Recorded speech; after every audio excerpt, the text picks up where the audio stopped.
Democrats say that they now have the votes to subpoena Commerce Secretary Howard Lutnick over his ties to Jeffrey Epstein. And if the midterms go their way, they're already signaling that they'll go after Trump next. And in the meantime, you've got both sides spinning what Bill Clinton allegedly said about Trump during his closed-door deposition, and neither version appears to line up. Right, so where we'll dive in is that you had Representative Khanna going on Meet the Press yesterday, and he said it plainly. We have the votes to subpoena Lutnick. I'm working with a Republican actually to subpoena Howard Lutnick next week, and I believe he will come before the committee. And while I didn't say who that Republican was specifically, you have people pointing to Nancy Mace, who just said she would call Lutnick to testify. And, the pressure, it's been building on him for a while now. The Epstein files appear to suggest that Lutnick lied about the timeline of his relationship with Epstein, and it shows the two emailing after Epstein was convicted of sex crimes. And then, over the last couple of days, the DOJ briefly removed a photo of Lutnick from the files. And that image shows him with Epstein on Little St. James, right, Epstein's Island. And while an official claimed that the photo is part of a batch flagged for a nudity review, there's no nudity in that photo, and so you have politicians on both sides demanding answers about why it was pulled. But despite all that, Trump's standing by Lutnick, right? When asked about the possibility of a House deposition, Trump called him a very innocent guy doing a good job. But all of that, it brings us to Bill Clinton, who sat for his closed-door deposition on Friday, which was about 6 hours of questioning, which was actually shorter than Hillary's, despite her insisting that she had never met Epstein while Bill is actually pictured in the files. And ahead of the hearing, you had Bill saying that he knew nothing about Epstein's crimes, but he agreed to testify because he believes, quote, no person is above the law, even presidents. And because the footage hasn't been released yet, you've had both parties already spinning what he said, especially about Trump. You had Republican Chairman James Comer stepping out to tell reporters that the Democrats asked Clinton whether Trump should testify, Clinton saying that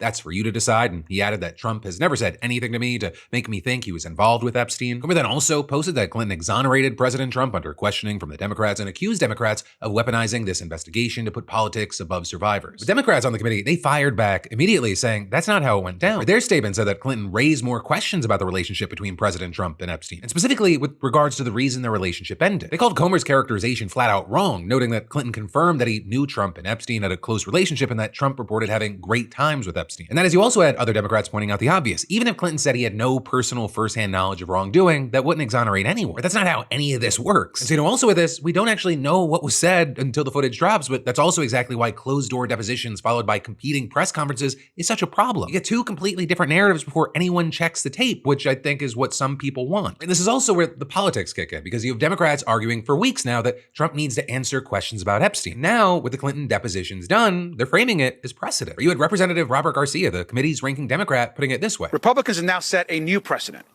which is to bring in presidents and former presidents to testify. We are now asking and demanding that President Trump officially come in and testify in front of the Oversight Committee.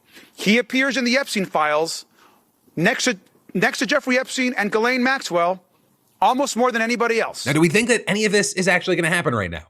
No. Most Republicans, they're still defending Trump, and there is zero chance the current House majority brings him in voluntarily. But one of the big things here is that Democrats are making this a midterm issue, right? You have Garcia saying that if the House flips and he leads oversight, the committee will absolutely pursue an interview with Trump. They've even floated bringing in Melania. And in fact, you even have the Washington Post reporting that Democrats are already charting an aggressive strategy of investigating the Trump administration next year. So for now, we'll have to wait to see what happens in the short term, right, with Lutnick, and the long term with the midterms and then Trump and Melania. Then, of course, also the bigger question hanging over all of this is whether any of this leads to actual accountability, right, for anyone or any side, or it just becomes another political football that both parties use to kind of try to score points while you have survivors waiting for actual justice that never ends up coming. And while we wait to see how all this plays out, I'd love to know your thoughts, opinions, reactions, maybe even predictions. Let me hear from you in those comments down below.